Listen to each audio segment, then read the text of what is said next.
আপনার বাসায় একজন গেস্ট আসছে, আপনি তাকে উপহার দিতে হবে। কিন্তু উপহার দেওয়ার জন্য আপনার আশেপাশে কোনো দোকান খোলা নাই। আপনি যে অনলাইনে অর্ডার করবেন সেটাও কোনো সুযোগ নেই। তাহলে কি করবেন? এই ধরনের কাজটা কিন্তু আমার সাথেও হয়েছে। আমিও আপনাদেরকে আমার অভিজ্ঞতা থেকে এই কাজটা একটু শেয়ার করলাম। আমার বাসায় স্পেশাল একজন গেস্ট আসছিল, যাকে দেখা যাচ্ছে আমার উপহারটা দেওয়া খুব দরকার। তখন আমার আশেপাশে কোনো দোকান খোলা ছিল না, মার্কেট খোলা ছিল না। কোটা আন্দোলন নিয়ে আপনারা সবাই জানেন সারা বাংলাদেশে সব কিছুই অফ ছিল। আমরা কিন্তু ৬ দিনের মতো পুরা ইন্টারনেট ছাড়াই কিন্তু সবাই কাটিয়েছিলাম।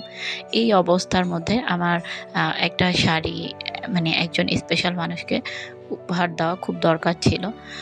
তো তখন আমার মাথায় একটা বুদ্ধি নিয়ে আমি কাজটা শুরু করছিলাম। আমার বাসায় একটা গোলাপি কালারের শাড়ি ছিল, যেটা হাফ সিল্কের মধ্যে, আর কিছু রং ছিল। এমন একটা অবস্থা ছিল যে আমার রং কেমিক্যাল সব শেষ হয়ে গেছে। যে রংগুলো ছিল সেই রংগুলোর মধ্যে আমি একটা শাড়ি তৈরি করে ফেলেছি।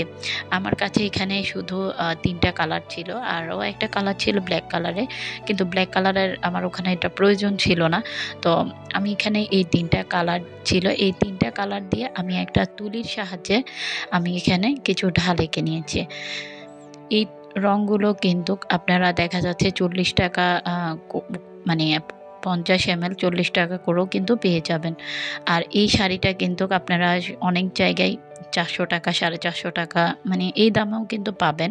আর যেগুলো লো কোয়ালিটি ওগুলোর কিন্তু একেবারে ৳৩০০ ও থাকে। বাট আমরা আসলে ওই লো কোয়ালিটিগুলোর মধ্যে কাজ করি না। তো আমি এখানে ফার্স্ট টাইম কিছু ঢাল এঁকে নিয়েছি।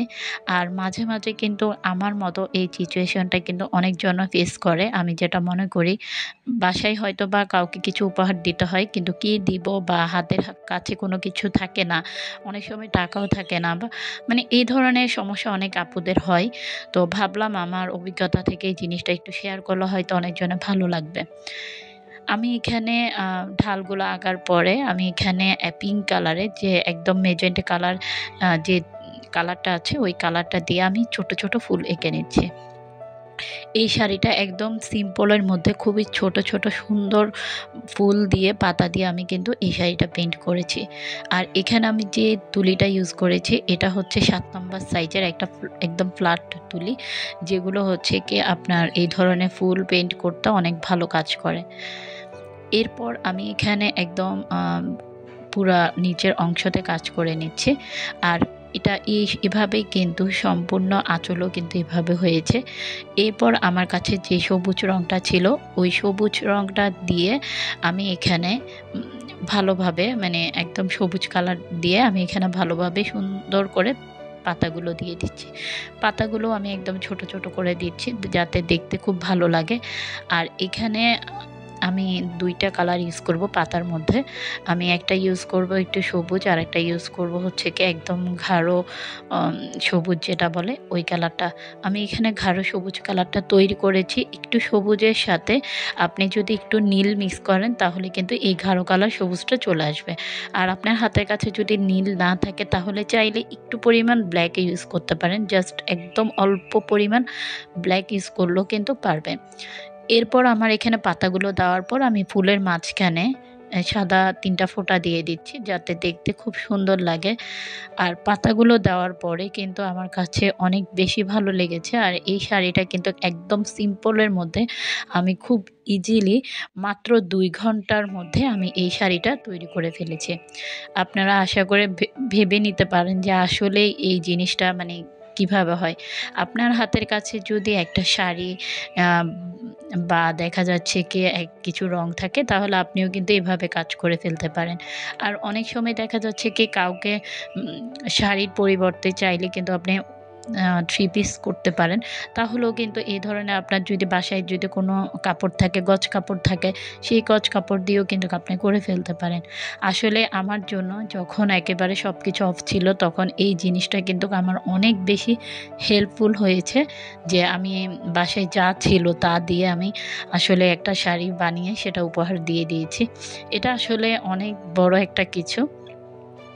তো এখানে আমার কাজটা শেষ করার পরে আমি একদম এটা ভালোভাবে শুকিয়ে নিব। আর এই শাড়িটার সম্পূর্ণ ছবি আমি ভিডিও লাস্টে শেয়ার করে দিব। আর এই শাড়িটা যে কতটা সুন্দর হয়েছে আপনারা আমাকে কমেন্ট করে জানাবেন। আর আমার অভিজ্ঞতাটা কেমন হয়েছে সেটাও আপনারা আমাকে জানাবেন। যাকে শাড়িটা দেওয়া হয়েছে সেও কিন্তু অনেক খুশি হয়েছে, কারণ হচ্ছে এই শাড়িগুলো হচ্ছে কি একদম ইউনিক থাকে। আর এগুলো বাজারে নর্মালি একটা ডিজাইন যখন আমাদের বের করা হয় তখন কিন্তু সেটা অ্যাভেলেবেল থাকে, বাট এগুলো মার্কেটে বা বাজারে বা মানে অন্য কোথাও এত অ্যাভেলেবেল থাকে না। কারণ এগুলো হচ্ছে যখন আমরা নিজেরা এটা তৈরি করি তখন এটা ১-২ পিস হয়, বেশি হয় না। সেই ক্ষেত্রে দেখা যাচ্ছে এই শাড়িগুলো কিন্তু একটু স্পেশাল থাকে। তো এখানে আমি একদম উপরের আঁচলের অংশ কাজ করার পরে নিচে কুচির অংশতে কাজটা করে ফেলছি। আর এই শাড়িটা আমি রাতের ৯টা বাজে শুরু করেছি। 11:30টার মধ্যে আলহামদুলিল্লাহ আমার এই কাজটা একদম কমপ্লিট হয়ে গেছে। তো ভেবে দেখুন যে আপনার হাতে যদি একটু সময় থাকে বা আপনার কাছে যদি এই ধরনের একটা শাড়ি থাকে, আপনি কতটা ইজিলি আপনি একজনকে বানিয়ে সেটা উপহার দিতে পারবেন। আসলে এই জিনিসগুলো আমার কাছে খুবই বেশি ভালো লাগে। হঠাৎ কিছু করে যদি কাউকে এই ধরনের বাসায় থাকা জিনিস দিয়ে যদি নিজের হাতের বানানো কিছু দিয়ে যদি উপহার করতে পারি, তখন মানে এটা অনেক বেশি ভালো লাগে। আর যে এই শাড়িটা পেয়েছে সে কিন্তু অনেক, অনেক বেশি খুশি ছিল। কারণ এই শাড়িটা অনেক বেশি স্পেশাল তার জন্য। কারণ এই শাড়িটা হচ্ছে হাতে বানানো একটা শাড়ি। আপনারা যারা এই ধরনের কালেকশন নিতে চান তারা আমাকে ফেসবুক পেজে যোগাযোগ করতে পারেন। আর যাদের ফেসবুক পেজ নাই তারা ইমোতে যোগাযোগ করে কিন্তু এই কালেকশনগুলো নিতে পারবেন। আপনারা আপনাদের পছন্দের ডিজাইন কাস্টমাইজ করে নেওয়ার সুযোগ আছে এবং কালার সবকিছু করতে পারবেন। এই তো দেখুন শাড়িটা যে কতটাই সুন্দর, কতটাই স্মুথ হয়েছে এই ডিজাইনটা। আজকের জন্য এখানে বিদায় নিচ্ছি। সবাই ভালো থাকবেন, সুস্থ থাকবেন। আল্লাহ হাফেজ। আসসালামু আলাইকুম।